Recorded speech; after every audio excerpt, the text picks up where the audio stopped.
घटना यह है कि आज देर शाम 9:30 के करीब जब मैं क्षेत्र भ्रमण करके वापस आया तो मैं अपने घर पहुंचा ही था।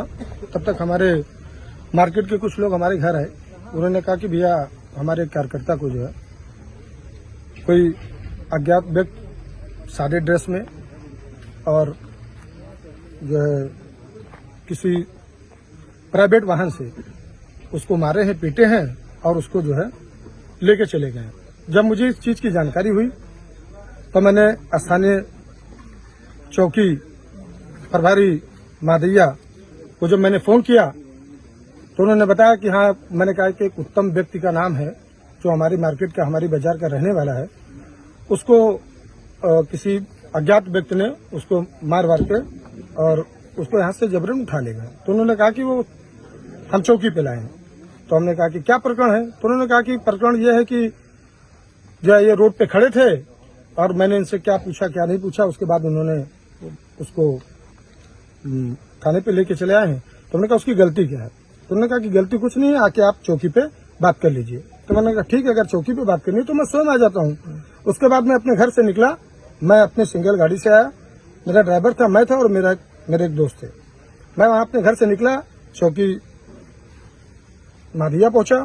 चौकी मादिया पर जब मैं पहुंचा तो मैंने चौकी इंचार्ज साहब से पूछा, ये व्यक्ति बाहर खड़ा था जिस व्यक्ति को लेकर आए थे, उत्तम व्यक्ति का नाम है। मैंने उससे पूछा कि क्या गलती है तुम्हारी? तो उसने कहा कि भैया हमारी कोई गलती नहीं है, आप सादे ड्रेस में थे, एक दुकान के सामने में खड़ा था, उन्होंने मुझसे कुछ पूछा तो मैंने बताया कि हमारे चौराहे पे दुकान है। तो उन्होंने कहा, गाली गलौज का शब्द का इस्तेमाल किया और उसके बाद उन्होंने फिर हमने कहा कि भाई गाली क्यों दे रहे हो? उसके बाद जब आप सादे ड्रेस में रहेंगे, प्राइवेट गाड़ी वाहन से जाएंगे तो आम व्यक्ति आपको नहीं पहचानेगा। जब मैं चौकी पे पहुंचने के बाद जब आप हमारे मंडल अध्यक्ष को नहीं पहचानते हैं, हमारे बूथ अध्यक्ष को नहीं पहचानते हैं और आप मुझे नहीं पहचानते हैं, तो जाहिर सी बात है, बिल्कुल सेम बात है कि आपको आम आदमी कैसे पहचानेगा। उस पर उन्होंने उसको 4-5 झापड़ मारा और उसको मारने के बाद उसको गाड़ी पे बैठा के चौकी लेके चले आए। जब मैंने पूछा उससे तो उसने कहा, उसने अपना गाल दिखाया कि भैया देखिए मुझे सोलिंग है, उन्होंने मुझे मारा। तो मैंने चौकी इंचार्ज साहब से कहा कि आपको मारने का कोई अथॉरिटी नहीं है। अगर यदि व्यक्ति आपको जो है संदिग्ध लग रहा था तो आप लाके आप चौकी बैठा देते। आपको गाली देने का, चौराहे पे मार करके और उसको फिर लाके चौकी में बंद करने का, ये आपका कोई अथॉरिटी नहीं है। इस पर उन्होंने कहा कि आप मुझे कानून सिखाएंगे। तो मैंने कहा मैं आपको कानून नहीं सिखाता हूं, बट आपको यह करने की कोई जरूरत नहीं है। अगर आपको संदिग्ध लग रहा था तो आप चौराहे पे, मेरा घर है, आपको पता होना चाहिए। तो कहीं मुझे, मैं आपको नहीं जानता। तो हमने कहा हम आप हमारे मंडल अध्यक्ष से पूछते हैं कि इनको मंडल अध्यक्ष कौन है। तो हमने कहा उनसे आपको पूछना चाहिए। यदि अगर आप हमारे पास फोन करते, हमारे उस बाजार में और जो भी संबंधित हैं या मान लीजिए कोई प्रतिष्ठित आदमी, उनसे आप पूछते, अगर वो व्यक्ति उसको चिन्हने से, पहचानने से यदि अगर वो इनकार कर देता या वो किसी संदिग्ध मामले में अगर आप उसको लाते तो आप उसको फांसी चढ़ा देते, उसमें मुझे कोई एतराज नहीं है। बट इतना पूछने के बावजूद उन्होंने कहा कि पिछली घटना एक बार हुई, जो मूर्ति विसर्जन के दौरान एक टाली पलट जाने की वजह से हमारे ही ग्राम पंचायत के तिवारीपुरवा के एक दिनेश वर्मा की मृत्यु हो गई। उसमें मैंने, जब मुझे जानकारी हुई, हम लोग संयुक्त हॉस्पिटल पहुंचे। उसके बाद कुछ लोगों की एडमिट हुए एहसान डॉक्टर के यहाँ, हम लोग एहसान डॉक्टर के यहाँ पहुंचे। उसके बाद जो भी इलाज खर्च में जो भी पैसा आया, मैं अपने निजी वाहन से उन लोगों को, अपनी निजी कोई आर्थिक सहायता, कोई ये नहीं है कि कोई प्रशासनिक तरफ से कोई सहायता रहा हो, मैंने अपनी जेब से भी जो भी होने लायक संभव था, मैंने अपने उन पीड़ित परिवारों का मैंने मदद किया। उन लोगों का इलाज करवा के सुबह मैंने डिस्चार्ज करा के उनके घर भिजवाया। जो लोग और घायल थे उनको सुबह हमारे सामुदायिक स्वास्थ्य केंद्र से सेमो साहब से बात हुई, माननीय विधायक जी से बात हुई, वहां से 2 एम्बुलेंस गए, उन लोगों को उठा करके उसके बाद संयुक्त हॉस्पिटल लेके आ गया। उनका एक्सरे हुआ, उनका सिटी स्कैन हुआ, उसके बाद उनकी ट्रीटमेंट करवा करके उनको वापस एम्बुलेंस के द्वारा उनके घर भिजवाया गया। जो व्यक्ति ज्यादा चोटिल था, जिसके हाथ में 4, एक हाथ में 3 फ्रैक्चर और एक हाथ में 1 फ्रैक्चर था, उन लोगों को मैंने रात में ही गाड़ी मंगवा करके अपने स्वयं पैसे से मैंने डीजल और पेट्रोल डलवा करके उनको मैंने बस्ती भिजवाने का काम किया। वहां पर वो रात भर एडमिट थे। जो उनके परिजन थे उनसे बात हुई, मैंने कहा कि ठीक है, आपको जो पैसा है आप इलाज कराइए, यथासंभव जो भी मदद होगा हमारे सभी ग्रामीण के क्षेत्रवासियों, जो भी हमारी तरफ से होगा, क्योंकि वो पीड़ित परिवार बहुत गरीब व्यक्ति से आता है। उसके पास टंट की दुकान पे वो 500 रुपए का रोजगार और मजदूरी करता था। उसके पास इतनी पैसा नहीं थी, उसके पास 2-2, 3-3 बच्चे थे जो नाबालिग हैं। उन लोगों, उसके पास इतना पैसा नहीं था कि वो अपनी इलाज करा पाए। तो हम लोगों ने कहा कि जो भी हम लोगों के साथ होगा वो हम लोग पूरी हर संभव मदद उसकी करेंगे। सुबह तक के ये सूचना प्राप्त हुई कि वो व्यक्ति एक्सपायर कर गया। एक्सपायर होने के बाद जब उसकी बॉडी वापस आ रही थी मैंने सुबह 8 बजे 7:30 बजे मैंने श्रीमान थाना अध्यक्ष महोदय श्री दत्तगंज को मैंने फोन करके बताया कि भैया जो शाम को घटना घटित हुई थी वो व्यक्ति एक्सपायर कर गया है और वो बॉडी वापस आ रही है। आप किसी को मादिया चौकी पे या आप अपने यहाँ से किसी 2 सिपाही को भेज दीजिए कि जिससे वहाँ की कोई वो ना हो, पीड़ित परिवार को संवेदना रहे कि पुलिस हमारे साथ है। तो उसके बाद भी एसओ साहब के कहने के बावजूद भी चौकी इंचार्ज वहाँ पर उन्होंने कहा कि जब तक मुझे कोई लिखित तहरीर नहीं मिलेगी मैं वहाँ पीड़ित परिवार के घर नहीं जाऊंगा। उसके बाद जो है उसके पीड़ित परिवार के उसके भाई और मंडल अध्यक्ष हमारे रामनिवास वर्मा जी दोनों लोग जब उठ करके चौकी आए, आधा तहरीर लिखा जा रहा था। उसके बाद जब मुझे इस चीज की जानकारी हुई मैंने मंडल अध्यक्ष जी को फोन किया।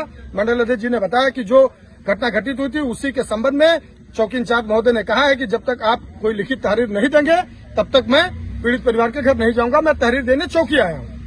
मुझे ये बात न गवार गुजरी। मैंने कप्तान साहब से, मैंने माननीय विधायक जी से इस बात को प्रकरण को रखा। मैंने कहा कि अगर पीड़ित परिवार के प्रति अगर संवेदना नहीं है, इस तरीके की घटना घटी है, वो बता रहे हैं कि अगर हमको लिखित मिलेगी तो मैं जाऊंगा, तो ये अमानवीय व्यवहार माननीय चौकी इंचार्ज महोदय का है। उसके बाद कप्तान साहब को फोन किया, कप्तान साहब ने फोन किया, ये आधी तहरीर लिखा रहे थे, आधी में बटोर के यहाँ से भगे। उसके बाद पीड़ित परिवार के घर पहुंचे, वहां तमाम लोग बैठे थे, गांव के 300-400 लोग इकट्ठा थे।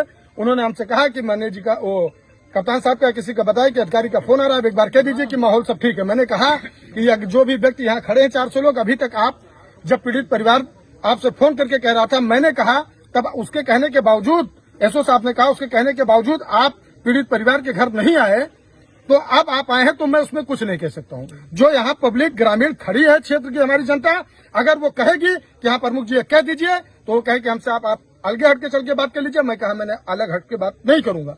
जो भी कहना है हमारे क्षेत्र की पब्लिक, हमारे क्षेत्र की जनता, इस ग्रामीण की जनता है, इस पीड़ित परिवार के साथ है। जो भी बात करना है आप इन्हीं के सामने बात कीजिए, मैं अलग हट के बात नहीं करूंगा।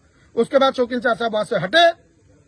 उसके बाद आगे की प्रक्रिया हुई, एसओ साहब आए, उसकी लाश पोस्टमार्टम गई।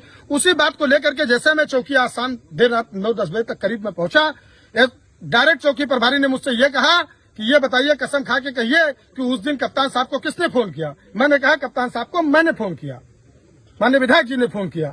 जब आप पीड़ित परिवार के साथ कह रहे हैं कि आपको जब तहरीर मिलेगी तब मैं वहां जाऊंगा, तो ये आपका व्यवहार मुझे अच्छा नहीं लगा, इसलिए मैंने फोन किया।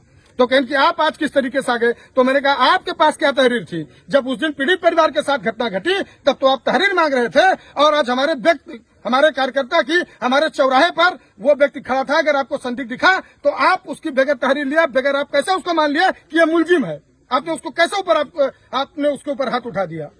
तो आप बताइए कि इसमें मैंने क्या गलत किया? अगर मैंने कहा तो उसके बावजूद ये इस तरीके से कहे कि आप प्रमुख जी मैं आपको नहीं जानता, मंडल अध्यक्ष को नहीं जानता, आप कसम खाइए कि आप संवैधानिक पद पे रहते हुए आपने किसी से 25 पैसा नहीं लिया। मैंने कहा कि बिल्कुल मैं कसम खाता हूँ कि मैं 4.5 साल के कार्यकाल में हमारे क्षेत्र में, हमारे आसपास, हमारे जिले में अगर कोई एक व्यक्ति हमारे पक्ष का, हमारे विपक्ष का, हमारे कार्यकर्ता का, किसी आम पागल व्यक्ति को आप ले आइए, अगर वो व्यक्ति कह दे कि माननीय प्रमुख जी ने हमसे आज कटिंग चाय पी है, मेरा इस प्रकरण में 25 पैसा लिया है, तो आपका जूता मेरा सर।